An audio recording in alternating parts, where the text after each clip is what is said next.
Chairman Pakistan Peoples Party Bilawal Bhutto Zardari ने ढडियाल में इंतखाबी जलसे से खिताब किया और नून लीग को कड़ी तनकीद का निशाना बनाया और ये कहा कि मुस्लिम लीग नून मीरपुर आज़ाद कश्मीर कोटली रावला कोट को कश्मीर का हिस्सा ही नहीं मानती। ख्वाजा आसिफ का नाम लिए बगैर कहा कि एक वजीर ने कश्मीरियों से मुतालिक बयान दिया कि 30 दिन के बाद वजीर साहब वहीं के वहीं हैं। अगर वफाकी वजीर अपनी बात पर कायम हैं तो फिर वजारत को छोड़ दें या फिर वजाहत करें कि ये वफाक का ख्याल है या उनका ज़ाती।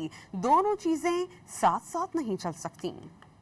कौन सी शेर है ये, कौन सा शेर है जिन्होंने कोटली को, डडियाल को, मीरपुर को और रावला कोट को कश्मीर का नक्शा से खा चुके हैं। अपना क्लैरिफिकेशन दे, मगर ढीठ होके वापस आते हैं और कहते हैं कि नहीं, जो मैंने कहा मैं उस पे आज भी कायम हूँ। चले, अगर तू इस बात पे आज भी कायम हो कि मेरे लिए रावला कोट के अवाम कश्मीरी नहीं, मेरे कोटली के अवाम कश्मीरी नहीं, मेरे मीरपुर के अवाम कश्मीर के नहीं, तो तुम्हें कोई हक नहीं है। ये वजारत को आपको छोड़ना पड़ेगा कि लिसानी बुनियादों पे या किसी बुनियाद पे तकसीम की सियासत करना गलत है और मैं आपको कश्मीरी मानता हूँ।